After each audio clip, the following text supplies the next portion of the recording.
Right, hello, whoa, that's loud. This is so incredible to see so many faces here showing up for something that's really affected me, and to see the support within our community just warms my heart. So thank you all for showing up today. So who here has seen Cool Runnings, the film? Nice, good show of hands. So this is a movie about a few Jamaican sprinters who then go on to become bobsledders and make the Jamaican bobsled team. And I'm half Costa Rican, and so growing up, I just had this plot in my head, okay, I really love skiing, it's a fun time, and I'm half Costa Rican, so maybe I can be the Costa Rican ski team. So I moved out to Utah in, I think, 2014 to train with a club out here in Park City doing slopestyle, which is what really brought joy to my life. And this is a sport that's seen most previously in the Olympics, kind of big jumps and rails. And my happy place was just doing tricks, being outside with my friends, and pushing myself in that regard. So with this in mind, I went down to Costa Rica. I talked to the International Olympic Committee there, or the Costa Rican committee there. We got some paperwork filed, and then the next year I qualified through a couple of events for the World Cup circuit, and next thing I know, I'm skiing around the world with some of my idols, just having an incredible time, going to these amazing places, and it almost felt like a dream because it was so cool. But then I was like, okay, Olympics, let's go. And so in the summer of 2017, I was out in Mount Hood, Oregon, and I was taking some runs early in the morning, and I thought, I'll put my helmet on next lap, that's always a good idea. And so that run, I hit my head and I fell, and I just had these weird symptoms, and I went home and I saw a neurologist and concussion specialists, and they said, yeah, you have a mild concussion. But I just started to become really fixated on the sensations in my head. I had this terrible headache that never really went away, and anytime I would take a weird step, I'd feel a vibration kind of coming up through my body. I would think I had another concussion, and I was just constantly grieving for the loss of these activities, skiing, going out with my friends, biking, and I was really, really just kind of in my head about these things. So I said, okay, I'm gonna become really healthy. So then I started really focusing on my nutrition, my physical activity, and this just became, I was so focused on it. And I saw all sorts of specialists, but my symptoms didn't really get better.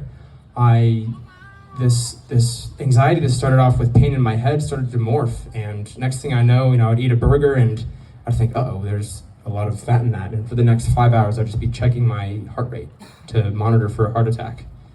And that anxiety about my health morphed into viruses, and I would be walking around the park and I'd see a dog and I'd think, okay, this dog has rabies.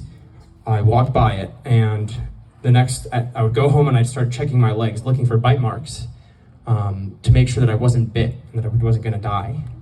And then this anxiety about my personal well-being started to morph into responsibility for others.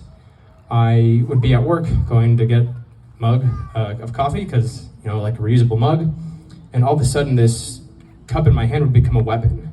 And I would be just almost disassociated with an insane amount of fear that I would hit somebody with it and I would kill somebody. And I'd go home back to my desk and I'd be checking the mug to make sure there wasn't any blood on it. I'd be reviewing these things. And at this point, I really lost the shine in my eyes. I became really skinny, and my life just became this constant desire to escape the feeling that I currently had.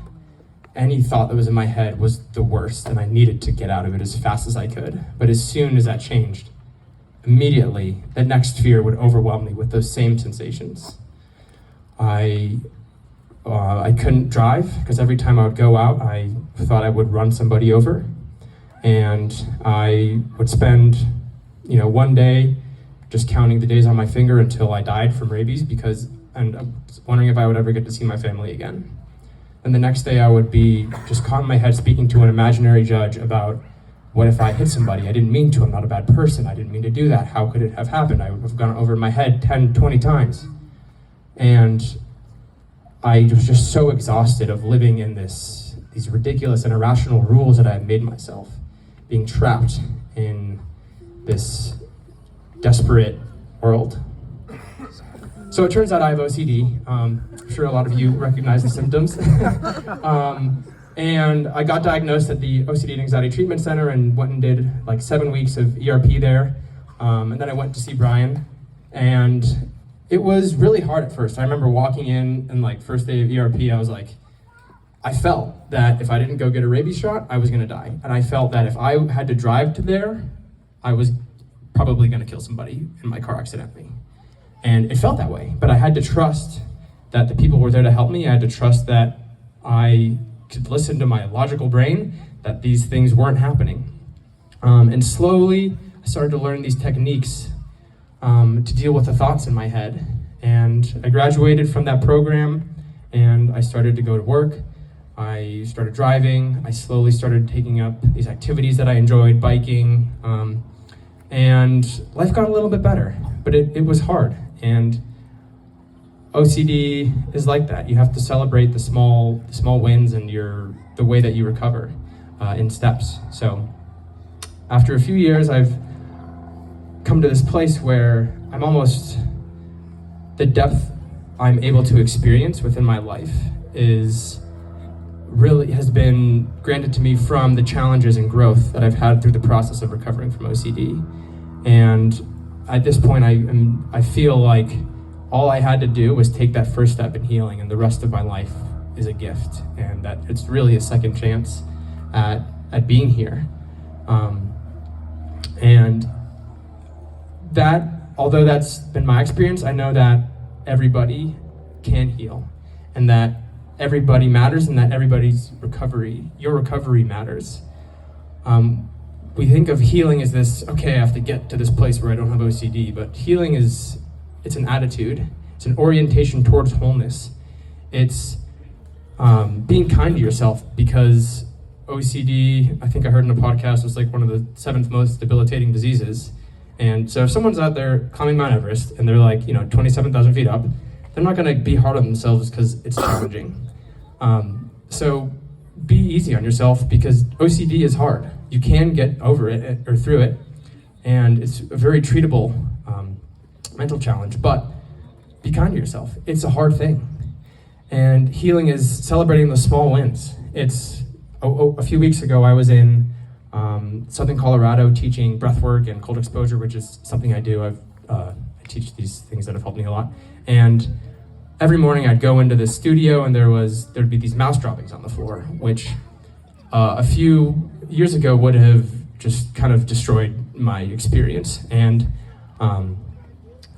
but I picked it up, and it was gross, and I tossed it out, and I was able to enjoy my time there. And it's really weird to explain to somebody that that is monumental and a huge deal, because you're just cleaning up some mouse poop. But that's how you kind of take back your freedom. You celebrate those small things. You recognize that that's huge, that that's a big step.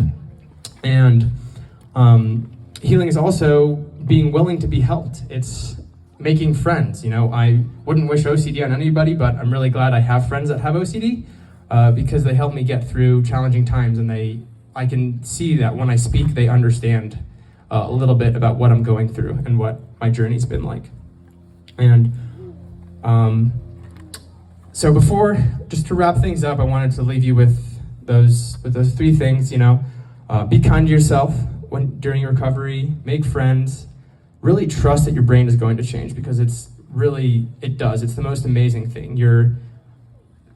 It used to be that, I'd go out for a walk, and for 2, 3, 4, 5 days, I'd just be thinking about getting rabies. And then that thought doesn't go away, but now I go out on a walk, I see it, I'm like, oh, that doesn't feel good in my body. And then I forget about it 2 minutes later, and it's miraculous. So trust that process. It really does work.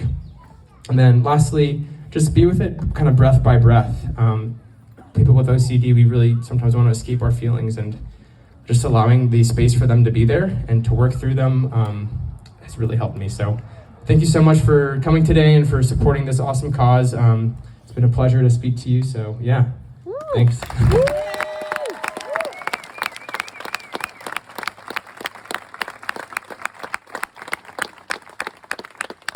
Andre went to Poland last year to become an accredited Wim Hof